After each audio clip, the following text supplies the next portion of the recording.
Hi, I'm Jim DeRogatis, blogger and critic here at WBEZ, co-host of Sound Opinions. And I want to introduce a project that we've been working on for a couple of months called the Kelly Conversations. It is pegged to R. Kelly, the most successful R&B star Chicago's ever produced, headlining the Pitchfork Music Festival on its closing night, Sunday. I've written a lot as a reporter and a journalist and a critic about R. Kelly throughout my career. And it's probably pretty well known where I'm coming from. But I've worked with two brilliant colleagues and editors here at WBEZ on this project. And I thought that since we've done a series of interviews with experts with a wide variety of opinions about Kelly, to have a conversation about where he fits in the pop music spectrum today, it would be appropriate for us to do the same sort of chat with me introducing this. And I wanted to turn to my friends, my colleagues, my editors to answer the questions that they have after working with me for weeks on this project about R. Kelly. So you guys introduce yourselves. All right, I can start. I'm Andrew Gill. I'm a web producer at BEZ. I've been working with Jim as long as he's been blogging here, and working also with Sound Opinions, doing video work and stuff like that. We've covered all the Pitchfork Music Festivals since they've happened, and That's true. yeah, that's that's me. And I'm Tricia Bobeda. I'm a web producer here who's working directly day to day with all our bloggers, and come from a newspaper background and was sort of familiar with this story, but have come along for the ride to learn that R. Kelly is a lot more than that silly song in Space Jam over the last 2 months. Well, we're going to have several of these interviews with me and different people set up. We're going to have a timeline that explains Kelly's story. There's numerous parts to this package, but you guys, far from being experts on R. Kelly, like I unfortunately became, when we started working on this together, what were the questions that you had? The background of your covering this for the Sun-Times is information that they can get from the timeline, but if you can just sort of lay out for folks when you first became involved with not just reviewing Kelly's music, but this larger story playing out in Chicago. Well, I covered Kelly's rise as a pop star, as an R&B star, pretty much from the beginning, from when he moved from public announcement into his solo career. And it was an exciting story. I met him a number of times, interviewed him a number of times. He was a guy who had risen from busking on the subway platforms, singing for change, to winning Grammys and selling millions of albums. And as the pop music critic at the Sun-Times, that's an exciting story. Um, I was reviewing TP2.com, and it struck me increasingly as Kelly evolved as a solo artist that there was this weird sort of whipsaw dichotomy between, and this isn't uncommon in R&B, between him seeking spiritual salvation and him reveling in the down and dirtiest, raunchiest sex. In his particular case, it was one moment praying to his dead mom in heaven for grace, and at the next, telling a young woman he wanted to ride her like a jeep, And I said exactly what I just said, that this is a history in R&B, from Marvin Gaye to Prince, of artists confusing the sacred and the profane, but rarely had it been as dramatic as it was in the work of R. Kelly. And this ran in the Sun-Times the day that the album was released. And this being 99, we got an anonymous fax. I got an anonymous fax. Dear Mr. DeRogatis, yesterday you reviewed R. Kelly and you compared him to the great Marvin Gaye. Well, Marvin had his problems. Marvin was famously shot to death by his alcoholic, drug-addicted father. Marvin had his problems, but they were nothing like R. Kelly's. And this fax proceeded to lay out a number of charges against Kelly, that he had settled a number of lawsuits with underage women, that the mess with Aaliyah, which had been in the press, but nobody knew what to make of it. He had married Aaliyah illegally, but she was of age, but no, she wasn't of age. She was 18, she was 15. They denied it, the Aaliyah camp, the Kelly camp. Nobody knew what really happened. Vibe magazine had published a Cook County marriage certificate, marriage license, with falsified ages for Aaliyah, but nobody knew what really happened there. Anyway, this fax laid out the facts and said he's been under investigation for some time by the Chicago Sex Crimes Unit. You know, if you look into this story, there's much more there. There's always been whispers that R. Kelly was attracted to young women, illegal sexual relationships with underage women, but there's more to it. I instantly thought, player hater. You know, this guy just wants to down the successful black superstar, and I threw it on the corner of my desk. And I'm not saying I'm a great journalist. I'm just saying, like, what is this nonsense, right? And I thought about it for a week, and something kept me coming back. It was the wealth of details in this unsigned letter. The name of the sergeant, it was a typical Polish Chicago police officer's name. I mean, you wouldn't make that up, right? And some of the dates that these lawsuits were filed, and there was a lot of specifics. So I went to the city desk, and I said, I don't know what we do with this, to my editors. And they said, well, you know, we should look into this. And I was assigned to look into it along with Abden Palish, who was the court reporter for the Sun-Times at the time. We worked for several months and wrote a story that said R. Kelly was abusing his position of wealth and fame to consistently pursue underage illegal sexual relationships with underage women. We got to the bottom of the Aaliyah thing. We got some court documents that had been sealed in Detroit, slipped to us. We tracked down these other lawsuits. We ran this story. And what do you think happened? You got a videotape in the mail? Absolutely nothing happened, Andrew, for a year. We ran this story. The Associated Press picked it up.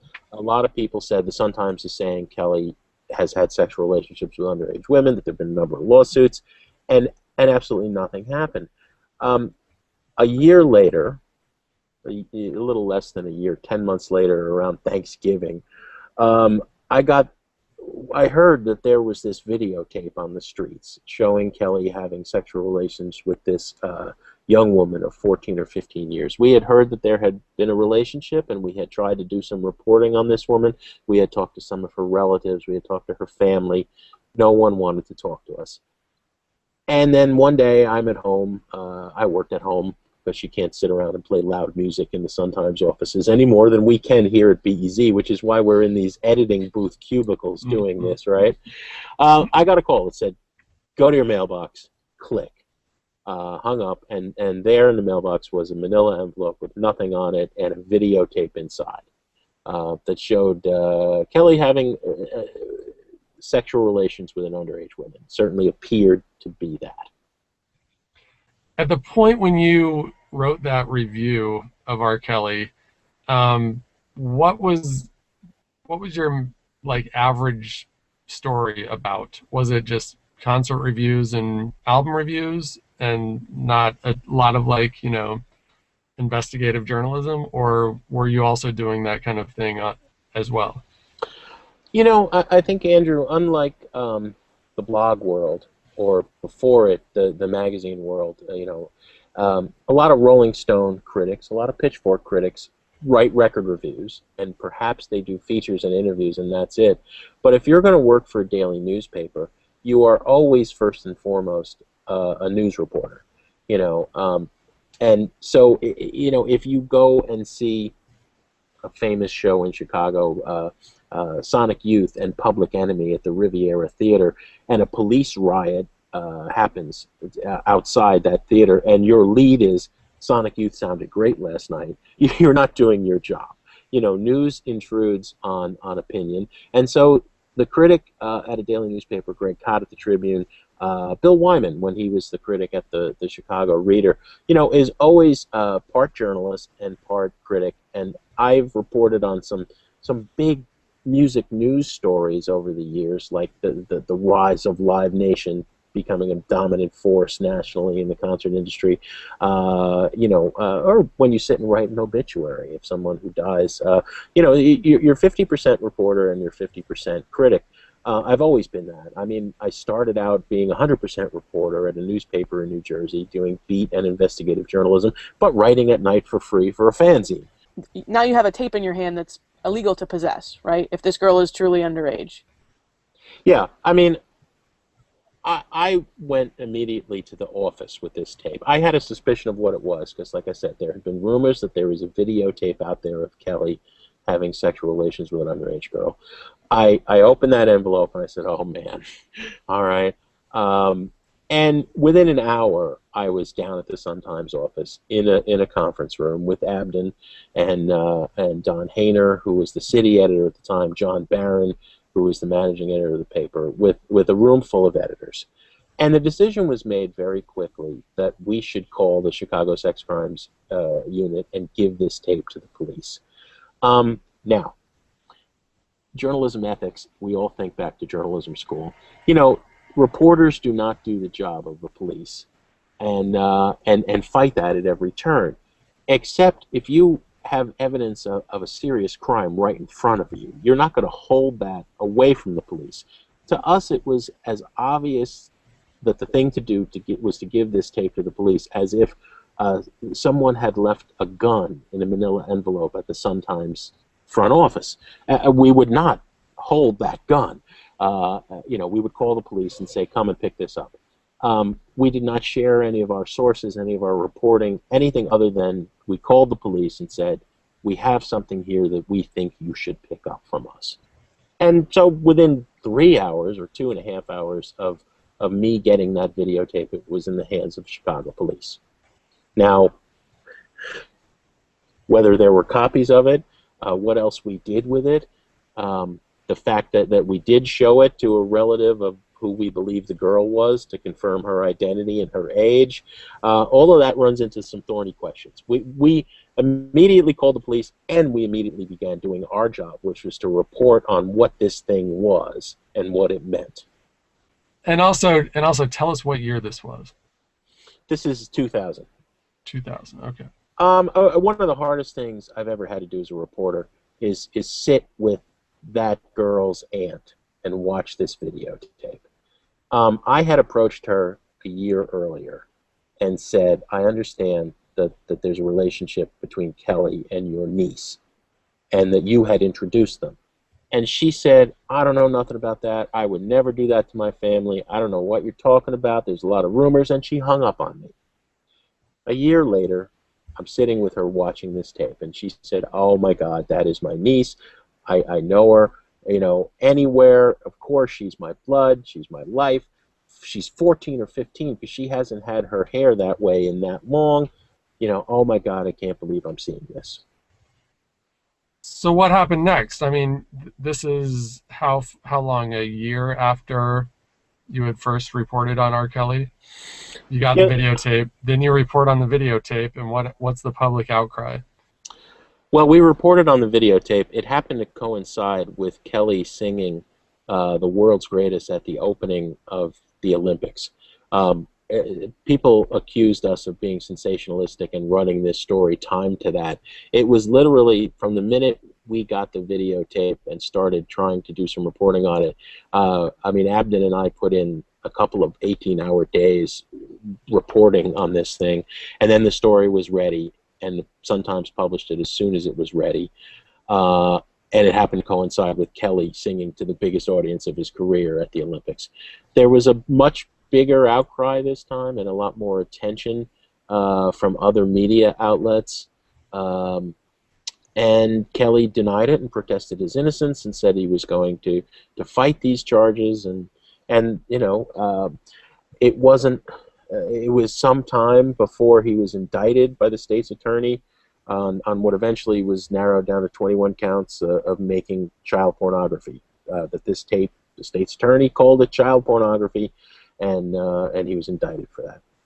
What was the response of the music community, though, when you reported this stuff? You know, did you get the like, okay, he's, you know, leave him alone, Jim. You're a hater, Jim. Did you get any of that? I think, Andrew, that for a period of about 3 months, the tape was widely available on street corners. Bootleg copies of it were being sold. how that happened, I don't know. Whatever, whoever, and I don't know to this day who it was, gave the tape to me in my mailbox to the Sun-Times.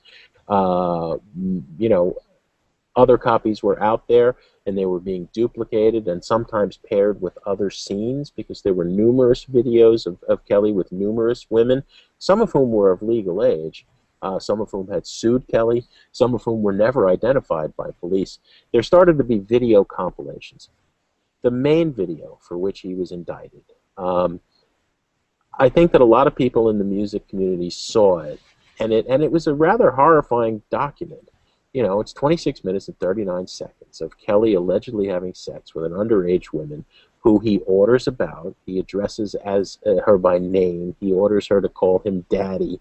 He urinates in her mouth and orders her to perform other sexual acts. This wasn't Tommy Lee and Pam Anderson. This wasn't a Kardashian sex tape. This was a really disturbing visual document of rape. It's one of the most horrifying things I've ever seen in my life.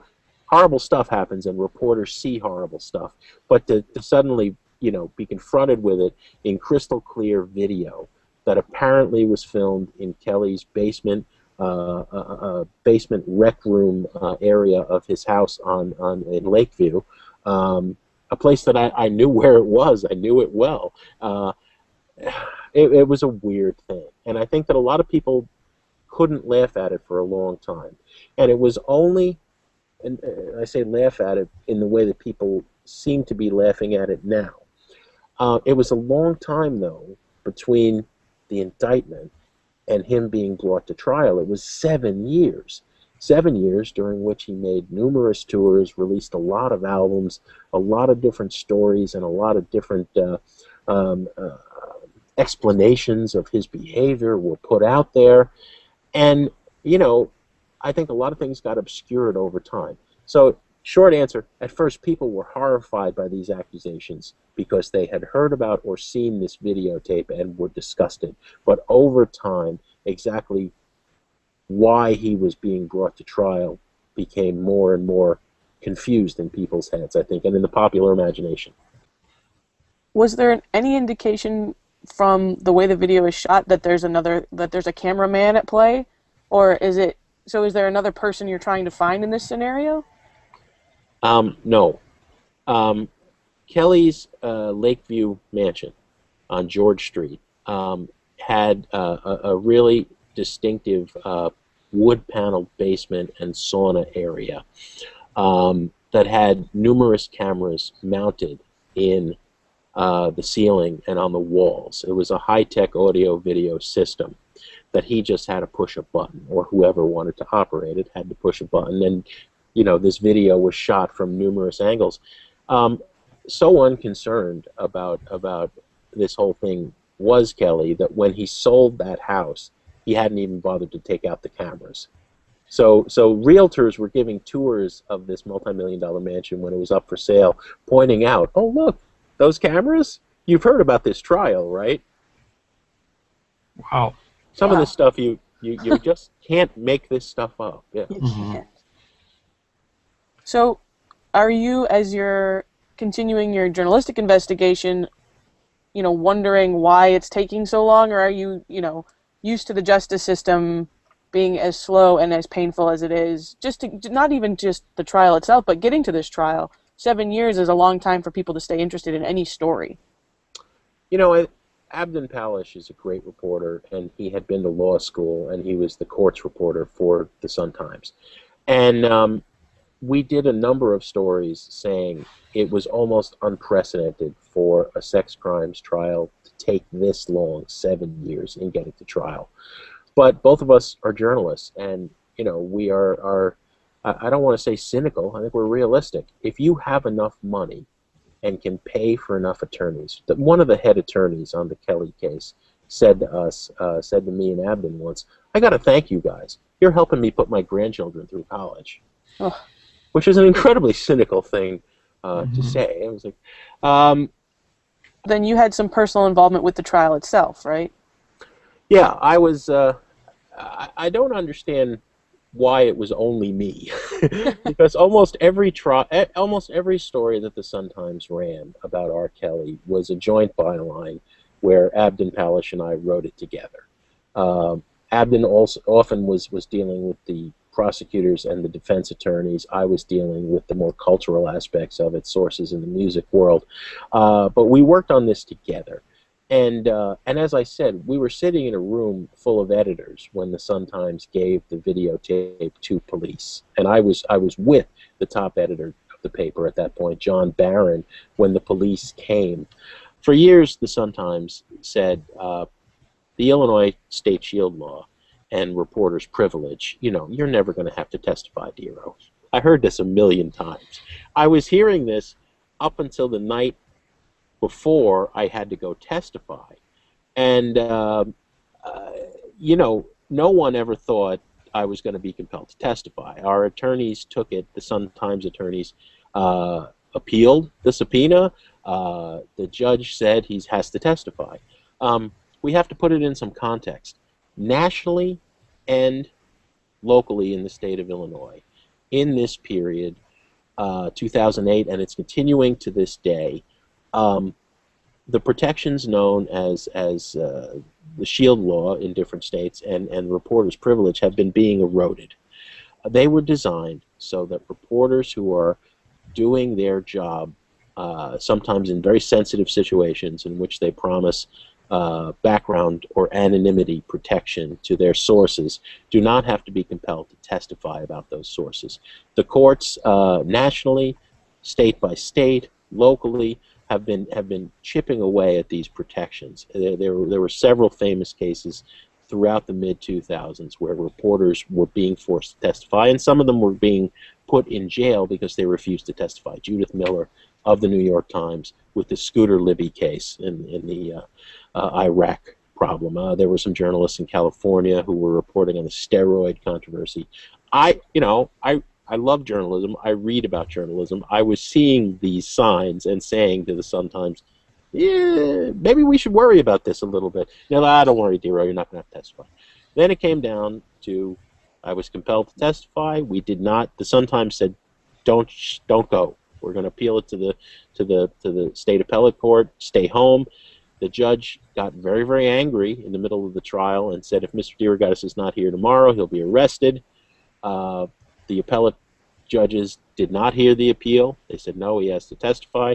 So all of a sudden, it was, 7:30, 8 o'clock at night, and tomorrow I have to be in. There's another meeting full of editors and lawyers at the Sun-Times. And they say, here's your choices, Dero. Number one, you can go underground. And I said, what the hell does that mean? What does that mean? They said, you got to go somewhere. You can't tell us where you are. And you better not have a cell phone or computer access. And, you just stay there until the trial is over. And then, hopefully you can come back to work and the judge won't arrest you at that point for contempt of court. But we're not sure. You may come out after the trial's over and he may throw you in. I said, okay, I don't really like that idea. And they said, all right, number two, you can testify. Now, every word we had ever reported, we had fact-checked and triple-checked and quadruple-checked, and it had been read by our lawyers, and Abdon and I worked on it together, and our editors, and we were confident that, I had nothing to hide. I would be happy to tell the truth. But I had told the truth in print.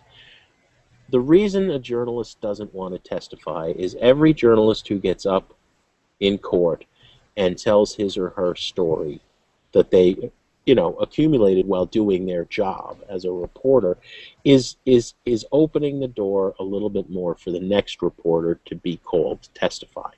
And there were sources that Abdon and I had that we promised we would not name for the very best reason that a reporter gives the protection of anonymity. These were people who were afraid that they would be hurt physically, financially, by someone more powerful than them for telling the truth.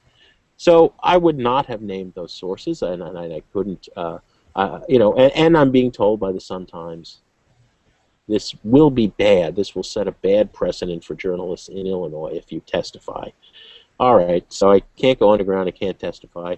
What else you got? And they said, well, we've talked to Tom Dart, Cook County Sheriff, and he says if you wind up, if the judge throws you in jail for contempt of court, don't worry, he'll take care of you. And I didn't know what this meant. I was like, do I get cable? You know, Well, I get a suite? You know, I was like, the idea of going to jail is an okay move for you as a journalist, as a career move. You're famous then as the journalist who goes to jail, but it's not very good for your social life. This was not appealing. I mean, Tom Dart is a music lover, though. He might have provided you with a stereo or something, you know. Tom Dart's A-okay with me. Yeah. I didn't personally get this, but Michael Cook, the editor of the Sun-Times, said, I talked to Tom Dart. You know, Cook is Brit. I talked to Tom Dart. You're going to be just fine. Oh, thank you. Oh, good. Would you like to come with me? Maybe we could room together. Yeah, we can be bunkmates. I can laugh about this now. It was Right. a horrible thing as it was going down. And at about 5 o'clock in the morning, Damon Dunn, who was the Sun-Times outside attorney. Damon is a brilliant First Amendment attorney who's argued cases before the Supreme Court. He was hired by the Sun-Times for this case, to help us in this case. He had stayed up all night, and he called me early that morning. I think we had to be at court at 7. He says, I got it, I came up with something. We're going to go with the nuclear defense. And I said, what does that mean? He said, I'll explain on the cab on the way to court. Child pornography is such a toxic and horrible crime that to say that you had even touched that videotape, much less watched it, perhaps copied it or shown it to someone else, would be admitting a felony. Okay? So Damon said you should take the Fifth Amendment, and, you know, on the grounds that you saying anything at all about that tape is incriminating yourself, you're protected by the U.S. Constitution from talking about that tape. That was less than satisfactory to me. As a reporter who started my career for 5 years as a journalist in New Jersey, the people who took the Fifth Amendment were crooked mobsters and crooked politicians. You know, it's like I have the right to not incriminate myself. I mean, the only people who took the Fifth Amendment were people who were guilty of something. Right, you know, yeah. and, I believe that's how our culture treats that amendment, for sure. Yeah, you know, I believe that this was a First Amendment issue and an issue of the Illinois State Shield Law and the reporter's privilege. So the compromise I made that kept me out of jail was, you know, Damon had written out what I was supposed to read on an index card, typed it up, you know, Your Honor, on the advice of counsel, I respectfully decline to answer that question because of my Fifth Amendment protection, you know. And I said to Damon, I said, here's the thing, it's really troubling to me as a journalist and as an advocate of free speech that the court is not recognizing the journalist protection here, and I will not uncouple my First Amendment protection right from the Fifth Amendment. I said, I'm going to read that card, but I'll say, you know, thanks to my First Amendment and Fifth Amendment rights. And he said, well, the judge may get testy. Judge Gaughan may get testy. He's already ruled you're not protected by the First Amendment. If he says stop talking about the First Amendment, you can take the Fifth. I said, well, I don't care. I'm going to take them both, or I'm not going to take either. And then if that winds up, it means I wind up in a suite in Cook County Jail, fine. You know, but I was asked like more than 24 questions on the stand, and 24 times I read that stupid card, and the judge allowed me to say, you know, on the advice of counsel under my First and Fifth Amendment protections. Must have been a weird day. It was an international story by this point. Yeah, right? but like you're seeing, you know, you're probably seeing coworkers and other, you know, Chicago reporters in the back of the room going, that could have been me having to do that up there. There were about 6 dozen reporters in court that day, and I had to do that thing where, you know, you walk from the cab into the courthouse past the bevy of photographers. I knew most of these people. They were my colleagues, you know. And, yeah, that was surreal. I'm someone who asks questions. I'm not used to being having questions asked of me. It was very strange. you know, we went back to the Sun-Times after that happened, and you know, I got a standing ovation in the newsroom. And I'm, you know, I'm telling this story. I'm not. I hope it doesn't come across like I'm bragging about it. To this day, I am not sure I did the right thing. If I had just answered all of the questions, short of naming people who I promised I would not name, because again, they could have been hurt. I don't know. You know, in Solar Coaster, Kelly quotes his attorneys as saying, you know, we have to thank Jim DeRogatis because by him not testifying, we helped win this case. As I was leaving court, one of Kelly's attorneys said, "Thank you. You did exactly what we wanted you to do." And that's one of the hardest situations of my life. I tell the truth about what I know, which, as far as I'm concerned, I worked on for 7 years, and it, you know, it was the truth about this story. I tell the truth, or I hurt journalism, or I don't testify, and I possibly help someone who I possibly help this guy get acquitted. It was an awful situation. You know, a lot of people now take anything you say about R. Kelly and say that you have an axe to grind, or that, you know, you're out to get him or something like that. What would you say to those accusations, or how do you try to, you know, maintain objectivity with that history? Well, you know, Andrew, I think that we're at a point in journalism where we know the true objectivity is something, you know, that was talked about for many years, but has never really been all that possible. I don't want to talk to him for him, but Abden and Palish and me and my editors, from the minute we saw that videotape, we were moved emotionally, you know, and disgusted and pretty convinced of what we were seeing for nearly half an hour. And then certainly when Abden and I had the experience of sitting with several young women, some of whom had slit their wrists after sexual relationships with Kelly, of seeing the fear in the eyes of other people who were our sources, saying, I need to tell you this, but I am afraid I will be hurt. You cannot tell my name. And hearing this again and again, and being exposed to these sources and doing our reporting, I think that we, yeah, you know, we were not, we were disturbed by it and moved by it, but always bent over backwards, to be fair, to give the Kelly camp their say in our stories. And we were never sued, and never.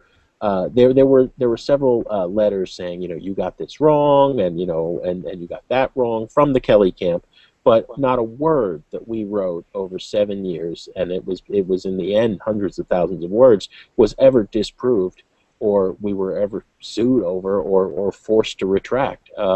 I think our reporting stands. Now, the reporter may have his or her feelings about a story, whether they're covering Sarah Palin or Barack Obama. You know, Abden would go on to be the reporter for the Sun-Times on Obama during his first presidential run.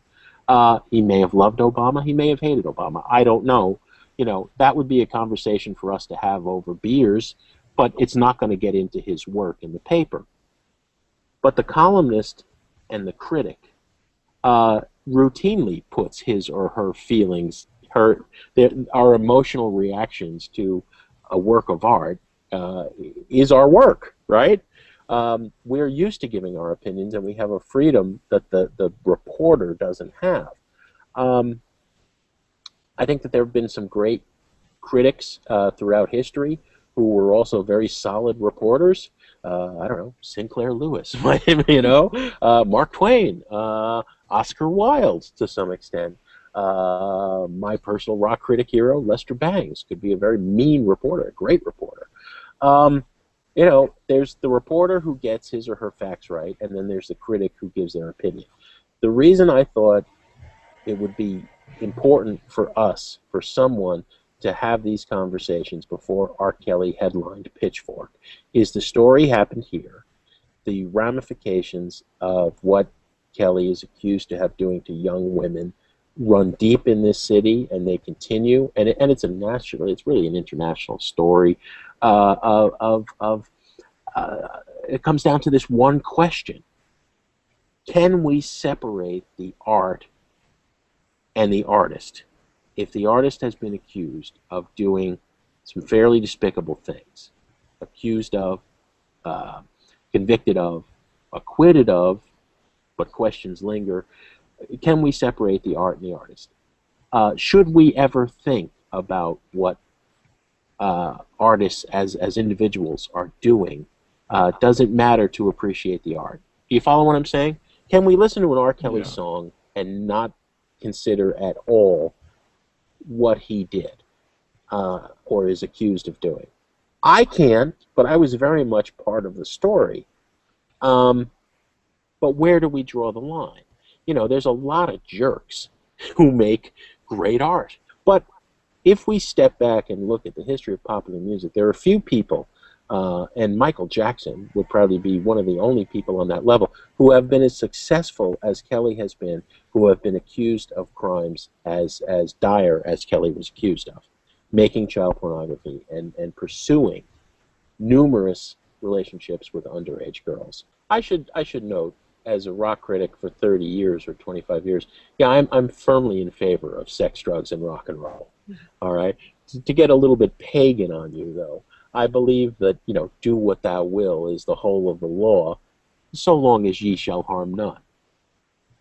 The women, that many of the women I interviewed while reporting the Kelly story, actually all of the women I interviewed while reporting the Kelly story, were devastated to different degrees by this relationship with Kelly.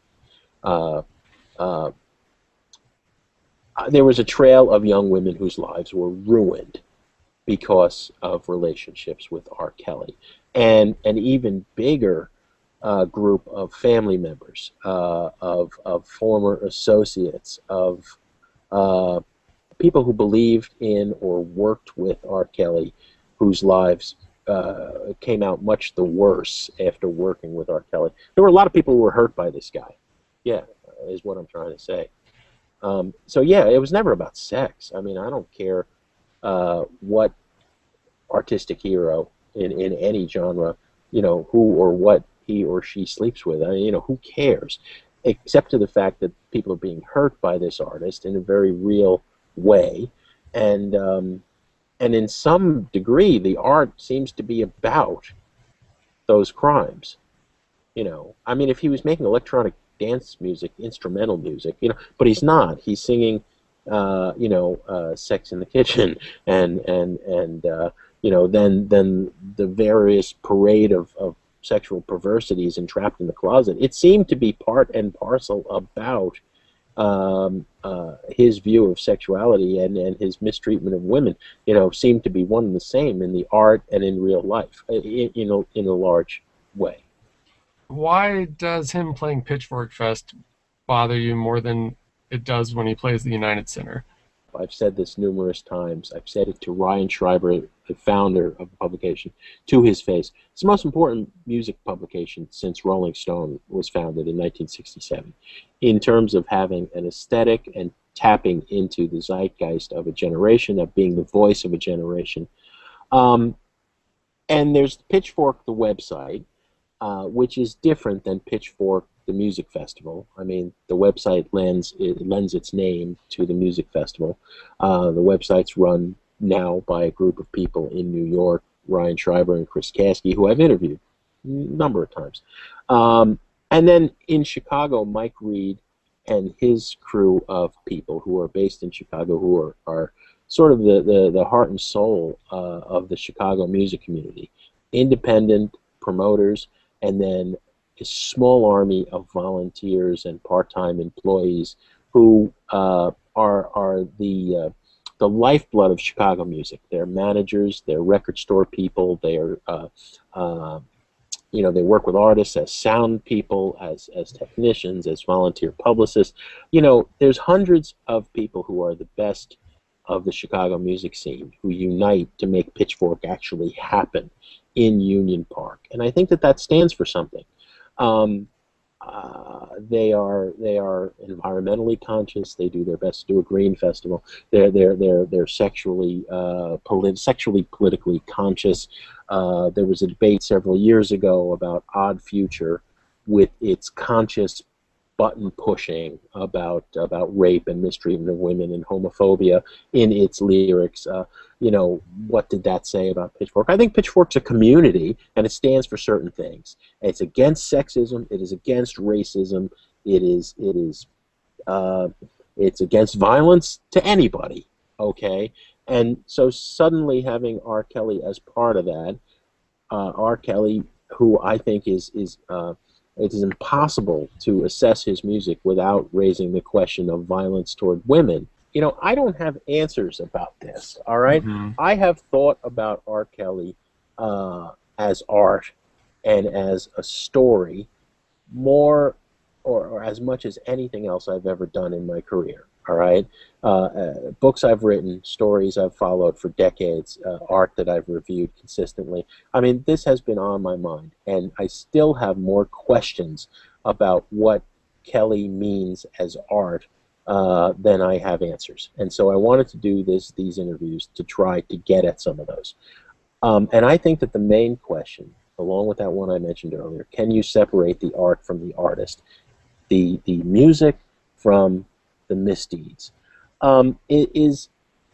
Does music mean any more than just being entertainment? Okay? By that I mean, where do we have a moral responsibility when we are endorsing something with our concert-going dollars, or we buy the CD, or we just listen to this? Where's the responsibility of real-world impact of that music? People who bought John Wayne Gacy's jailhouse paintings were not buying them because they were wonderful watercolors of clown faces.